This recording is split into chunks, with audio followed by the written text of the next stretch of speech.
در حالت دوم نسبت مثلثاتی رو ممکنه به ما بده، مقدار زاویه رو بخواد. ما میدونیم هر وقت مقدار زاویه رو خواست باید در محاسبات هم نهایتاً توی مرحله آخر از نقاله استفاده کنم، زاویه رو اندازه بگیرم. خب مراحل حلش برای نسبت تانژانت با سینوس و کوسینوس متفاوت هست. ساده‌ترینش تانژانته. اگر نسبت تانژانت رو به من بده و بگه که اون رو این نسبت تانژانت با این اندازه مربوط به چه زاویه‌ای هست، من اگر بخوام اون رو محاسبه بکنم با یه مثال همینجا هم مراحل توضیح میدم، یه مثال هم میگم اینو. مثلا فرض کنیم گفته تانژانت یه زاویه 5، تانژانت یه زاویه مثل تتا 5 هست. شما بگو اون زاویه خود زاویه تتا چند درجه بوده. برای مراحلش تو مرحله اول میایم اون عددی که به من داده رو به صورت یه عدد کسری بنویسم. مثلا اینجا 5 به صورت کسری میشه چی بچه‌ها؟ چه 5 یکم. درسته؟ چه 5 یکم. حالا اگه خیلی عدد کوچیک بود شما میتونید مثلا صورت و مخرج رو در 2 ضرب کنید، در 3 ضرب کنید.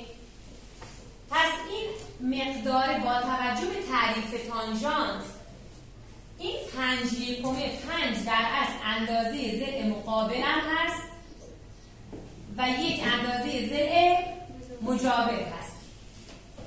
من این دوتا رو الان تشخیص دادم. میام چیکار میکنم؟ یه خطکش برمیدارم. اندازه اضلاع 5 و 1 که اندازه ضلع مقابل و مجاوره، اینا دو تا خط عمود بر هم بودن در این مثلث قائم الزاویه دیگه. پس دو تا خط عمود بر هم میکشم اندازه 5 و 1. حالا من چون میخوام با خطکش اندازه بگیرم هر دو تا رو 3 برابر میکنم. مثلا اینو میگیرم 15، 5 رو در 3 ضرب کنم بشه 15، 1 هم در 3 ضرب کنم بشه 3. پس دو تا خط عمود بر هم رسم می‌کنیم. این همون ضلع مقابل من، حتما روی شکل می‌نویسم ضلع مقابل، ضلع مجاور، چون خیلی مهمه که کدوم از این زاویه ها رو در نهایت باید تشخیص اندازه بگیرم. و این دو تا خط عمود بر هم رو تبدیل می‌کنم به یک مثلث قائم الزاویه. پس الان دو خط عمود بر هم رسم کردم، تبدیل شد به یک مثلث قائم الزاویه. اضلاع مقابل مجاور و قطعا اون یکی هم چیه؟ وتره. روش مشخص شد. حالا میخوام کدوم زاویه رو باید اندازه بگیرم؟ کدوم زاویه؟ تتا. کدومشو بذارم تتا؟ ببینید ما دو تا زاویه کم داریم اینجا. یک زاویه این بالا هست، یکی این پایین است. کدوم زاویه برام مهمه؟ کدوم؟ اونی که چشممو قرار بدم این براش میشه ضلع مقابل. این پایینی که این میشه ضلع مجاورش اشتباهه. پس من چشممو تو این نقطه قرار میدم که این بشه ضلع مقابل، این بشه ضلع مجاور.